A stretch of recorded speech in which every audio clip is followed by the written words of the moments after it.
Joining me now to discuss, Democratic Congressman Jake Auchincloss of Massachusetts. Congressman, thank you very much for being here today. How would you characterize the importance of President Biden's speech today addressing Holocaust Remembrance Day? He's speaking to Jewish Americans, at a time when they are more anxious and afraid than at any point in my lifetime. He needs to remind Americans that Auschwitz is not long ago and not far away, that pluralism and tolerance are part of America's DNA. And I hope in so doing that he explicitly refutes the left of his party for their role in fomenting this anti-Semitism. That will be a marker of leadership, that he is willing to not just say, as he did after Charlottesville, that that type of hate is unacceptable, but it's also unacceptable when it happens within his own party, as regrettably it is right now in the United States. I also want to see actions, though, particularly the resourcing and the political support for civil rights investigations under the Department of Education for universities failing to uphold their Title VI responsibilities. I was on Harvard's campus last week meeting with Jewish and Israeli students. They described a pattern of ostracism and harassment that is clearly disparate treatment and is clearly an unsuitable learning environment for them. And for that, Harvard Corporation and Harvard's president is liable. You said that you have been on the campuses of Harvard and you visited with these students just now. Can you help us understand what that looks like for them? Because I do think when we hear a lot of the voices from these protesters who are trying to say, well, it's peaceful, we're not actually harassing Jewish students, clearly the Jewish students do not feel that way. What is it that they are experiencing? So first of all, it's bigger than the protests. The protests are a crystallizing moment for much of the anti-Semitism that's been bubbling up on these campuses. And to be clear, the anti-Zionism has oftentimes morphed into anti-Semitism. There's this trick where people are recycling age-old anti-Semitic tropes and replacing the word Jew with the word Zionist. Yeah, we're onto that. That's still anti-Semitic. You can absolutely criticize the Israeli government. You can absolutely protest Netanyahu or any actions that you want of the Israeli government, fair game. But you can't say all Zionists are murderers and not expect people to think that that's also anti-Semitic as well. There's a different experience, I think, for Jews and for Israelis on these campuses. The Jewish students have to code their Zionism to work in progressive spaces. If you're a Jewish student and you want to be active in LGBT issues, if you want to be active in democracy issues, you can't also be Zionist. They have to now suppress that element of their identity. Israeli students are just downright harassed on campus. For them, they cannot participate in most of the academic and social settings on many of these universities. And for that reason, I've pressed 8 Massachusetts universities to come back with an action plan for how are you going to improve your anti-Semitism climate on campus, because the ADL ranked 4 of them with an F and the other 4 with a C for how they've upheld a suitable learning environment for Jewish students. Yeah.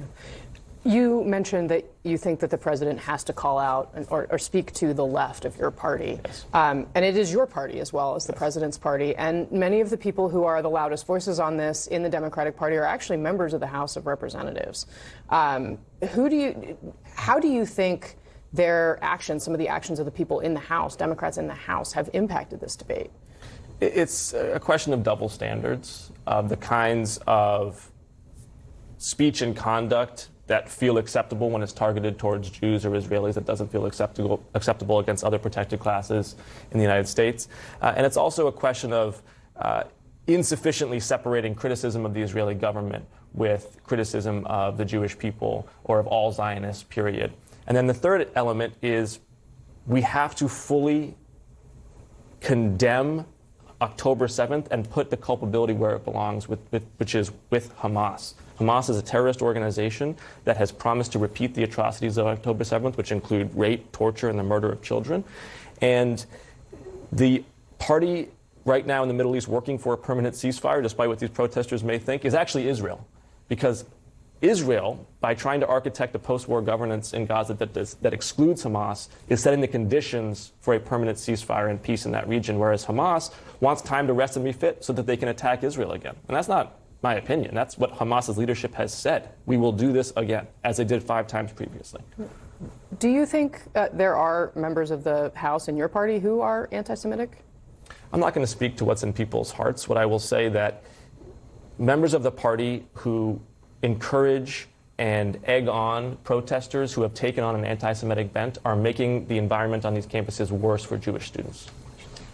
Can I just ask you a question? When I did a special on this back in 2022, and I just did, most of my focus was on from the right, on white supremacists, on the fact that the door was kicked open to hard, disgusting anti-Semitism, mostly coming from the right. I did something on a progressive student who was kicked out of her progressive group, having nothing to do with the group, had nothing to do with Judaism or Israel or anything, because she said that she supported the notion of Israel. At the time, the head of the ADL, Jonathan Greenblatt, said to me, the anti-Semitism on the right is like a hurricane. On the left, it's like climate change. It's slow. What is it now? What is your party when it comes to anti-Semitism? The Democratic Party overall is strongly in the American tradition of pluralism and tolerance, and Joe Biden crystallizes the best of that. But in order to maintain that reputation, that profile with the American people, we have to be willing to condemn, name, shame, and isolate anti-Semitism in pockets on the left. And the template here for us to avoid is what happened with the Labour Party in Great Britain. The Labour Party in Great Britain allowed anti-Semitism to mutate into its mainstream, and it has now had to excise some of those worst tumors. The Democratic Party needs to be forceful in preventing that. We're nowhere near that. I don't want to overstate the case, but it does require forceful leadership from and words from President Biden, from party leadership like Hakeem Jeffries, who's been superb on this issue. And then it requires us to put our money where our mouth is in terms of Office of Civil Rights Enforcement measures from Education Department. Yeah. Do you think that the Biden administration is announcing some actions on that today? They have, embargo came out at 5 a.m. This morning. They are going to do some of what you describe as my understanding. I suppose if you haven't seen the details yet, you may not be able to answer whether or not you think it goes far enough. But how much money are we talking about here? Like, what would satisfy you? Well, I've been working with my colleagues on, I believe, at least $300 million extra dollars for the Office of Civil Rights. These are a bunch of hardworking lawyers within the Department of Education, chronically under-resourced for the investigations that unfortunately are surging through their door right now. So they're going to need more attorneys and more resources to move around the country. I also want to hear and see the president and his administration not try to both sides this issue and instead really forcefully say, we have an anti-Semitism problem right now. Here's what we're doing about anti-Semitism. Jews are 2% of the American population, account for, I think, more than 60% of religious-based hate crimes in the country right now. There's clearly a need for a specified surge in OCR investigations related to anti-Semitism. Okay. This has been a great conversation. Congressman, thank you very much. And